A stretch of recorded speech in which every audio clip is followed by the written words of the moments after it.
Сайн байцгаана уу? Та бүгдийн өдрийн мэндийг хүргэе. Дэлхийн технологийн томоохон компаниудын ярилцлагын тэнцэх 150 өдрийн чаленжийн дараагийн өдөр эхэлж байна. За өнөөдөр бидний бодох бодлогын нэр юу вэ гэхээр Daily Temperatures гэдэг нэртэй бодлого байгаа. За энэ бодлого нь яадаг бодлого вэ гэвэл medium одоо lead code дээр байгаа medium бодлогуудын дунд бол ерөнхийдөө амархан бодлогуудынхаа нэгт бол орно. За тэгэхээр яаж юм гэхээр хэдүүдэнд temperatures гэдэг нэг ийм array өгдөг нь байна. За энэ array юуг илэрхийлэх юм бэ гэвэл тухайн өдөр тутмын температуруудыг илэрхийлэх нь байна. За тэгэхээр бид нэр answer гэдэг нэртэй нэг тийм array-г буцаах хэрэгтэй. Тэр array нь ямар зүйлийг агуулах хэрэгтэй вэ гэхээр бид нэр хэд хоног хүсэж дараачийн дулаан өдрийг одоо авах юм бэ? Хэд хоног хүсэж дараачийн дулаан өдөр болох юм бэ гэдгийг бид нэр юу яах нь вэ? Энэ дотор хадгалах нь байна. Answer гэдэг array дотор. За хэрвээ тэр ямарваа нэгэн тэрнээс илүү дулаан өдөр байхгүй бол бид нэр tick гэдэг юуг хадгалах нэ. За одоо жишээ нь хамгийн ихний жишээнээс авъя. За 73 гэдэг тоо хамгийн ихний өдөр бол 73 одоо температуртай байна. Тэгвэл хэдэн хоног хүсэж дараачийн 73-аас илүү их температуртай өдрийг авах юм бэ гэвэл мэдээж 1 хоног хүсэхээр шүү дээ 74-гээ те.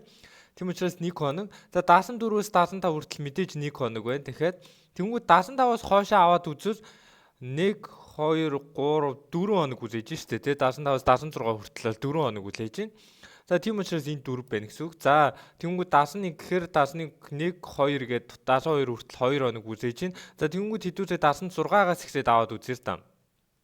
76-аас хойшоо бид нар ямарваа нэгэн юуг бол харахгүй штэ.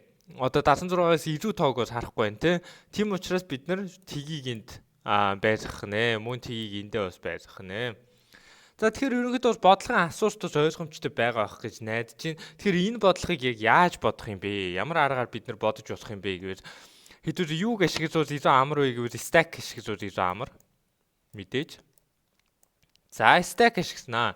За stack дотроо бид нар юу хадгалах вэ гэвэл хэдүүлээ stack дотроо зөвхөн stack int ч юм уу тийм өгөгдлийн төрлийг хадгалахгүйгээр хэдүүлээ pair гэдэг өгөгдлийн төрлийг хадгалчихъя. Pair гэдэг өгөгдлийн төрлийг хадгалчихъя.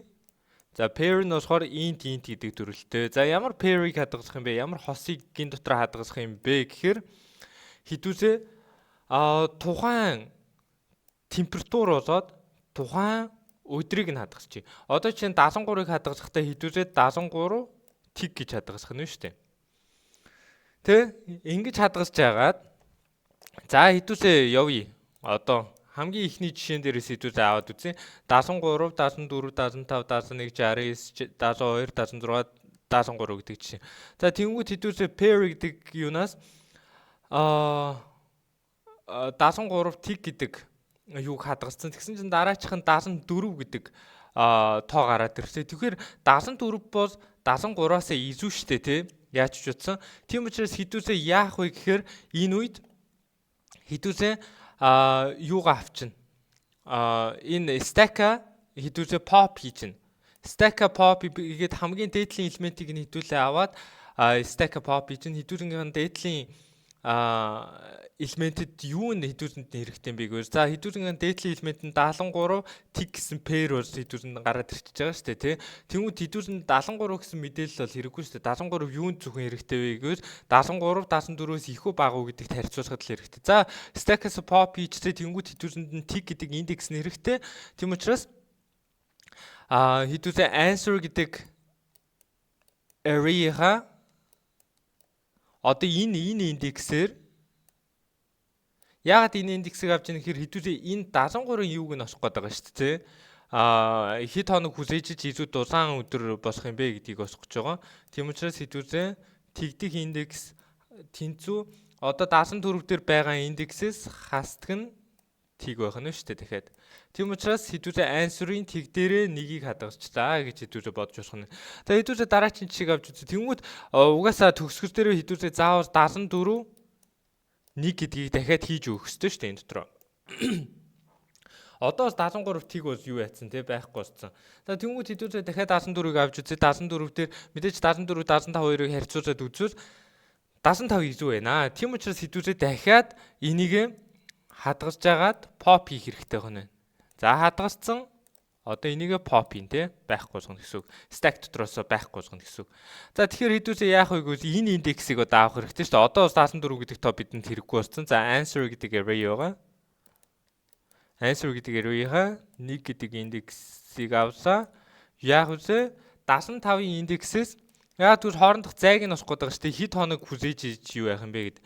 За тэгэхээр answer дээр юу яачсаа? Нэг гэдгийг бас хадгалчихсан. Answer-ийнхаа нэг дээр тийм ээ. За 75 дээр сонирхолтой зүйл гарч ирэн. За хамгийн сүүлийн жишээ хэдүүлээ 75 дээр авч үзье. За тэгэнгүүт 75. Тэгвэл одоо энэ нэгээ энэ дээр хадгалсан юм чинь 75 хийн штэ. 75 хийсээ индекс нь 2 тийм ээ. Ингээ хийчихсэн. Тэгсэн чинь дараа нь 71. 71 75-ыг харьцуулаад үзвэл мэдээж 75 илүү шүү дээ. Тийм учраас яаж ч утсан шууд дараа нь 71 3 гэдэг индексийг хийлээ. За дараа нь 69 75 69 71 2-ыг хооронд нь харьцуулаад үзтээ. Тийм учраас мэдээж 69 баг байгаа юм чинь юундаа хийчихсэн хэдүүлээ. Тэгсэн чинь одоо 72 69-ыг харьцуулж үзэн шүү дээ. 72 69-ыг харьцуулж үзэн. Тэгсэн чинь яасан бэ гэсэн чинь 72 69-өөс илүү гарцсан. Тийм учраас хэдүүлээ яах вэ гэвэл одоо 69 4 гэдгээ хэдүүлээ хадгалсаа 69 4 гэдгээ хадгалсаа stack-аас pop хийж гаргасаа тэгэнгүүт хэдүүлээ яах вэ гэвэл 69 чинь хэрэггүй шүү дээ. Хэдүүл нь юу хэрэгтэй вэ гэж answer-ийн 4 дахь индекс дээр хэдүүлээ юу гадагсах вэ гэвэл 72 чинь 5 гэдэг индекстэй. Тийм учраас 5-аас нь 4 тий 1 босох нь шүү дээ. Тэгээд тэнгууд хэдүүлээ 4 дахь индекс дээр нь шалгаж үзье. 1 тэг 1 2 3 4 1 гэдэг юг хадгалж байна тий болж байна. За тэнгууд дараа нь дахиад хэдүүлээ шалгана штэ. Үргэлжлүүлээ шалгасаар байна. 71 72-ыг одоо хооронд нь харьцуулаад үзнэ. 71 72-ыг хооронд нь харьцуулаад үзвэл мэдээж 72 хийж байна ш. Тийм учраас 71 3-аа хадгалсаа хэдүүлээ тэнгууд эндээсээ pop хийж гаргасаа дараа нь яах вэ гэхээр за энэ дээр биччихье. Answer-ийн 3 дахь индекс дээр байгаа. 3 тэнцүү одоо 72-ийн индекс чинь 5 шүү дээ тий. Тийм 72-ийн индекс чинь 5 тий. Тийм учраас 5-аас нь 3. Түзээ 2 гэдгийг хадгалчихсан. Тэр замдаа хэдүүлээ олоос яваад тах нь шүү дээ нөгөө хэд нь юугаа тий. За тэгэхээр хэдүүлсэнд нэг шалгаад үзье мэдээж 2 гэдгийг энд хадгалсан байна. Тэнгүүд 72 75-ыг хооронд харьцуулаад үзвэл мэдээж 75 илүү юм чи энэ дээрээ байна. За дараагийн тоороо орсоо 76 гэдэг тоороо орлоо. Тэгсэн чинь 76 гэдэг тоо 75-аас илүү юм чи мэдээж 75-ыг одоо pop нөгөө хадгалсан шүү дээ. 75-ыг хадгалсаа 75 2-ыг хадгалсаа эндээсээ pop хийж гаргасаа тийм ээ. Pop хийж гаргасаа. Тэгэхээр юу болох вэ гэхээр 75 2 гэхээр answer-ийн одоо 75 бид нарт хэрэггүй шүү дээ тий. Answer-ийн 2 дахь индексийн индекс дээр хэдүүлээ юуг хадгалах вэ гэхээр 76 75 2-ын индексийн зөрүүг нь хадгалсан шүү дээ тий. Тэгэхээр тэр нь юу болох вэ гэвэл 6-аас хасдаг нь 2. Тэнцүү 4. За тэгэхээр ерөнхий бодлогын санаа бол иймэрхүү байх нь байна. Ерөн medium төвчний бодлогууд дундаа бол бид нэр компаниудын ярилцлаганд энэ бодлого ороод ирээсэ гэж залбирмаар тийм бодлого байгаа. За тэгэхээр ерөнхийдөө бодлогын санаа бол ойлгомжтой байсан байх гэж найдаж байна. За тэгэхээр хэдүүлээ бодолт руугаа орцгоё. За тэгэхээр одоо бодолт нь яах юм бэ гэдэг асуудал байна тий.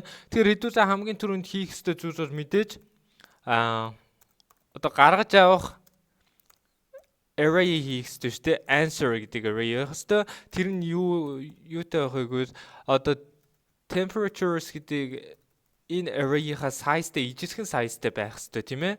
Тэгээд бүх тоог нь ихсээ тэг болгочих. Яагаад тэг болгож байгаа вэ гэвэл хэрвээ олдохгүй бол бид нар тэг гэж орхих ёстой шүү дээ. Тийм учраас бид нар тэг болгоцсон дээрээ бидний хувьд бол.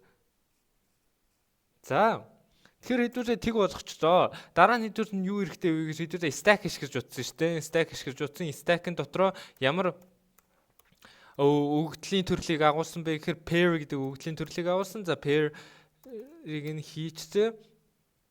За тэнгууд хэдүүлээ stack за SD гэж нэрлэж та тий. За тэнгууд хэдүүлээ дараа нь юу хэрэгтэй вэ гэвэл мэдээж loop хэрэгтэй. Бид нэр одоо temperature гэдэг array-ийнхаа дундуур нь явах loop хэрэгтэй шүү дээ тий. Яаж ч утсан. За за энэ бодлогыг бас тэгээд маш олон аргаар бодож байна. Одоо зүгээр brute force маягаар ч гэсэн бодож болно. За гэхдээ тэр бас мэдээж ашиггүй бодол тий. За хэдүүлээ яах вэ гэхээр за хэдүүлээ өөрсдөө амар байдлаар зүгээр л одоо байгаа температураа нэг юун дээр хадгалчих тий. За тийм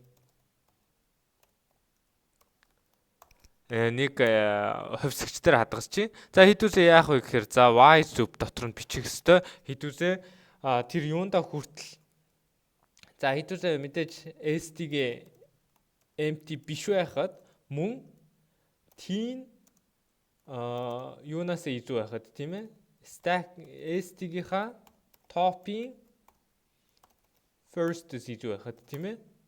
Тэгэхээр юу гэсэн үг вэ гэхээр first нь хэр чин температур нь гэсэн үг шүү дээ. Температур индекс гэдэг хоёр зүйлийг хэдүүлээ хадгалж байгаа тий. За тэгэхээр энэ ийм байхад хэдүүлээ яаж за хамгийн ихсээд юугаа хадгалж ирсэн тий. Top-ийг хадгалж ирсэн тий. За SD-гийнхаа хэдүүлээ top-ийг хадгалчих. Дараа нь SD-гээс pop хийгээ гаргачих тэр top-о. За тиймгүүд хэдүүлээ яах вэ гэхээр дараа нь answer гэдэг array дотор top-ийнхоо second тэнцүү i-аас хасах нь top-ийн second гэд оруулаад өгчихнэ. За тэгэхээр хоёр хэдүүлээ юу яаж юм гэхээр хоёулаа чинь 76 75 гэдэг хоёр тоог оллоо. Тэнгүү тэр хоёр тоог нь температурын зүрэг нь яаж хэдүүлээ бодож ийн гэхээр ингэж бодож байгаа байхгүй юу? Тийм тэгэхээр одоо юуг илэрхийлж ийн гэхээр 76-ыг илэрхийлж ийн SD-гийн top-ийн first гэхээр 75-ыг илэрхийлж ийн гэж хэдүүлээ ойлгож болох нь шүү дээ. Тэнгүү хэдүүлээ top-ийн SD-гийн top-ыг top дээр хадгалж ийн гэдэг нь юу гэсэн үг вэ? 75-ыг өөрийнх нь индекстэй энэ дээр хадгалж байна. Тэнгүүд SD-гээс pop-ыг гаргаж ийн гэхээр stack дотор хадгалсан 75-ын мэдээллийг шууд гадагшруулж чинь гэсэн үг байхгүй юу? Байхгүй болгоч чинь гэсэн үг. Stack дотроос. За тэнгүүд хэдүүлээ яг юу яасан шүү дээ. Top-ийн second буюу 75-ын тэр юун дээр нь индекс дээр нь за энэ дээр гэсэн үг шүү дээ. Дөрвийн байгаа энэ индекс дээр хэдүүлээ I буюу 76-гийн индексээс хасах нь top second буюу 75-ийн индекс хоёрыг хооронд нь хасахад энэ бодлогыг ерөнхийдөө бид нар энэ output array хийж гинэ гэж хэдүүлээ ойлгож болох нь. За тэгэхээр энэний дараа хэдүүлээ яах вэ гэвэл хэдүүлээ зүгээр SD дээр push хийгээд оруулаад өгнө шүү дээ тий. Юу оруулж өгөх вэ гэвэл T-г I-тэй хамт оруулаад өгчин тий. T гэдэг нь температур, I гэдэг нь бол индекс тий. За тэгэхээр хэдүүлээ юг буцаах вэ гэхээр answer-а буцаачихад л болно шүү дээ тий. За түрүү шалгаад үзье. Төрийн бодолд болж гин үгүй юу гэдгийг. За болж гин тийм ээ. За тэгэхээр ерөнхийдөө бол энэ магадгүй хамгийн одоо medium түвшний бодлогод дондоос хамгийн энгийн бодлого бах. Тийм учраас та бүгдэд ойлгомжтой байсан байхаа гэж найдаж байна. Тэгээд хэрвээ stack юм уу pair гэдэг энэ өгөгдлийн бүтцүүдтэй юу биш болвол өөрийнхөө өгөгдлийн бүтцээр нэг ажиллаад үзээрэй.